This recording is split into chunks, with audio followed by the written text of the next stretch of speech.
ఎలాంటి మినపప్పు లేకుండా ఇన్స్టెంట్గా 10 నిమిషాల్లో ఇడ్లీ చేసేసుకోవచ్చు.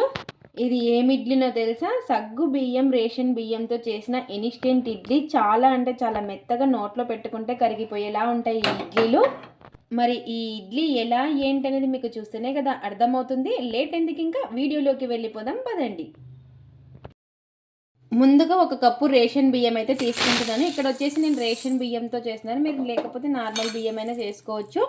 ఇక్కడ వచ్చేసి వీటిని 2-3 సార్లు బాగా కడిగేసుకోవాలి. డస్ట్ అనేది ఎక్కువగా ఉంటుంది.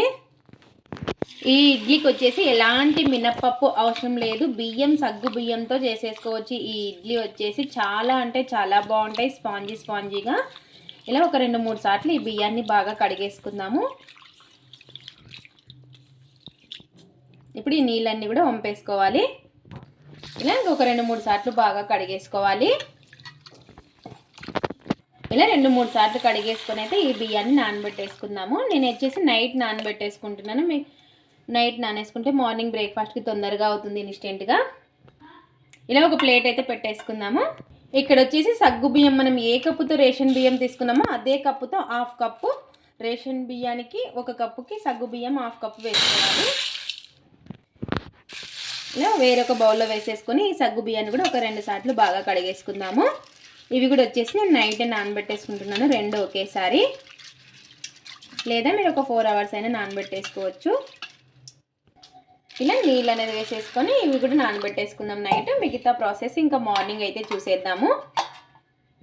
ఇక్కడ వచ్చేసి ఇంకా మార్నింగ్ అండి సగ్గు బియ్యం అయితే నానిపోయాయి చూడండి మనకి, చూసారు కదా. ఇంకా ఇప్పుడు ఈ నీళ్ళన్నీ కూడా వంపేసుకుందాము. ఇక్కడ వచ్చేసి బియ్యం కూడా నానిపోయాయి. ఇంకా వీటిని కూడా నీళ్ళైతే వంపేసుకోవాలి అన్నీ కన్నెగా. సగ్గు బియ్యంలోకి ఈ బియ్యం కూడా వేసేసుకోవాలి. ఇలా వేసేసుకొని అన్నీ కూడాను ఇలా సగ్గు బియ్యం 2 కలిసేలా కలిపేసుకొని ఇప్పుడు మిక్సీ పట్టేసుకోవాలి. ఇవి 2 కూడాను ఇలా మిక్సీ జార్లోకి అయితే వేసుకొని ఇవి 2 మిక్సీ పట్టేసుకోవాలి. ఇలా కొంచెం నీళ్ళు అయితే వేసుకొని మెత్తగా మిక్సీ అయితే పట్టేసుకోవాలి.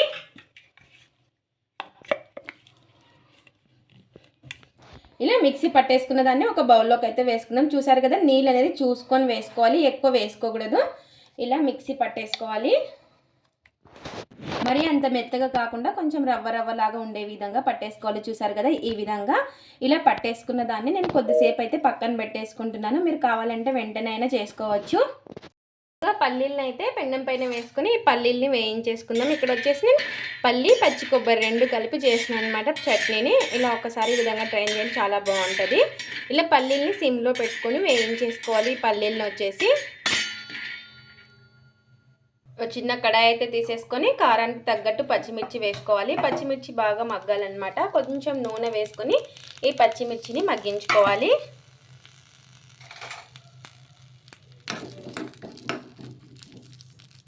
ఇలా పచ్చిమిర్చి కూడా మగ్గిన తర్వాత గ్యాస్ అయితే ఆఫ్ చేసుకొని చల్లారిన తర్వాత మిక్సీ పట్టేసుకోవడమే. ఒక మిక్సీ జార్ అయితే తీసేసుకొని అందులోకి చిన్నగా కట్ చేసుకున్న పచ్చి కొబ్బరి ముక్కలను అయితే వేసుకోవాలి. ఇలా అలాగే వేయించుకున్న పల్లీలు, అలాగే మగ్గించి పెట్టుకున్న పచ్చిమిర్చి, రుచికి సరిపడినంత ఉప్పు, అలాగే కొంచెం చింతపండు, అలాగే నీళ్లు వేసుకొని మెత్తగా మిక్సీ అయితే పట్టేసుకోవాలి. ఇంకా ఇలా ఈ విధంగా కొంచెం బరకగా పట్టేసుకోవాలి. చట్నీ అనేది చాలా టేస్టీగా ఉంటుంది.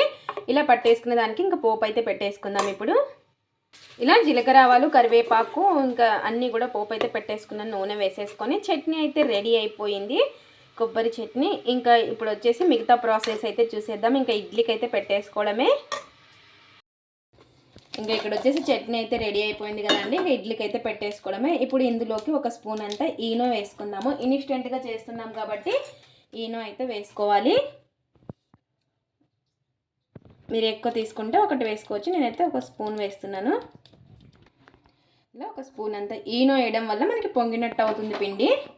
కొద్దిగా నీళ్ళు అయితే వేసుకుందాం. చూసారు కదా, మనకి ఇట్లా ఈనో వేయడం వల్ల పొంగినట్టు ఉంటుంది. ఇందులోకి రుచికి సరిపడినంత ఉప్పు ఇలా వేసేసుకొని ఇంకా మొత్తం కూడా కలిపేసుకుందాము. ఈనో, ఉప్పు 2 కలిసేలాగా బాగా కలిపేసుకోవాలి. మనం ఎలాంటి మినపప్పు లేదు, ఓన్లీ సగ్గు బియ్యము బియ్యంతో, రేషన్ బియ్యంతో అయితే చేసుకుంటున్నాం. చూసారు కదా, ఇలా ఈ విధంగా మొత్తం బాగా కలిసేలాగా కలిపేసుకోవాలి అంతా కూడాను. ఇలా ఇడ్లీ ప్లేట్స్ అనేది తీసేసుకొని కొంచెం ఈ విధంగా నూనె అనేది అప్లై చేసేసుకోవాలి, మనకి ఇడ్లీ అతుక్కోకుండా. ఇలా ఈ విధంగా మనకి ఎన్ని ప్లేట్స్ అవుతాయో ఇంకా అన్నీ ఇదే విధంగా నూనె అనేది అప్లై చేసేసుకోవాలి.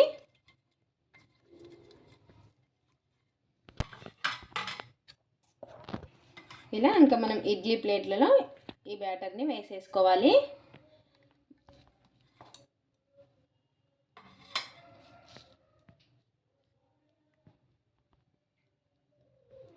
ఇలా ఈ విధంగా ఇలా మనకి ఎన్ని ప్లేట్స్ అవుతాయో ఇంకా అన్నీ ఇదే విధంగా వేసుకోవాలి. ఇలా ఇడ్లీ ప్లేట్స్ అన్నీ కూడా ఇంకా స్టాండ్లో పెట్టేసుకోవాలి. ఇలా ఈ విధంగా పెట్టేసుకొని ఈ పాత్ర అయితే తీసేసుకొని నీళ్ళు అయితే వేసుకొని నీళ్ళు బాగా మరిగిన తర్వాత ఈ ప్లేట్స్ అయితే పెట్టేసుకోవాలి. అందులో ఇలా నీళ్ళు బాగా మరిగిన తర్వాత ఈ ప్లేట్స్ అయితే పెట్టేసుకొని ఒక 12 నిమిషాలు అయితే ఉడికించుకోవాలి ఈ ఇడ్లీని. ఇక్కడ వచ్చేసి 12 నిమిషాల తర్వాత చూడండి, మనకి ఇడ్లీ అయితే పర్ఫెక్ట్గా ఉడికిపోయింది, చేతికి అయితే తగలడం లేదు. వెంటనే తీయకుండా కొంచెం గోరువెచ్చగా ఉన్నప్పుడు తీసేసుకోవాలి. ఇలా ఈజీగా వచ్చేస్తుంది. చూసారు కదా, మనకి ఇలా ఇంకా ఇడ్లీలను అయితే తీసేసుకోవడమే. ఎంతో స్పాంజీగా మనకి ఇడ్లీలు అయితే రెడీ అయిపోయాయి సగ్గు బియ్యం, రేషన్ బియ్యంతో. మనకి ఎన్నైతే ఉన్నాయో అన్ని ఇడ్లీలు కూడా ఇదే విధంగా తీసేసుకోవాలి. కొంచెం తడి చేసుకుంటే ఈజీగా వచ్చేస్తాయి. ఇంకా ఇప్పుడు టేస్ట్ అయితే చూసేద్దాము. ఇడ్లీలు అయితే రెడీ అయిపోయాయి. చూసారు కదా ఎంత స్పాంజీగా, చాలా అంటే చాలా బాగున్నాయి. చూసారా ఎంత మెత్తగా ఉన్నాయో, నోట్లో పెట్టుకుంటే కరిగిపోయేలా ఉంటాయి ఈ ఇడ్లీలు.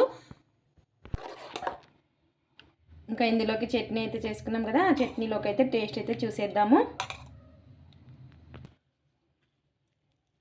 ఇది ఫ్రెండ్స్ ఇవాల్టి వీడియో. మా వీడియోస్ కనుక మీకు నచ్చినట్టయితే లైక్ చేయండి, షేర్ చేయండి, కామెంట్ చేయండి, సబ్స్క్రైబ్ చేసుకోండి. స్కిప్ చేయకుండా పూర్తి వీడియో చూడండి. చూసిన వాళ్ళు ఒక లైక్ అయితే చేయండి. సగ్గు బియ్యం, రేషన్ బియ్యంతో ఇడ్లీలు ట్రై చేసి ఎలా వచ్చాయో కామెంట్ అయితే పెట్టండి. Thanks for watching. Bye bye.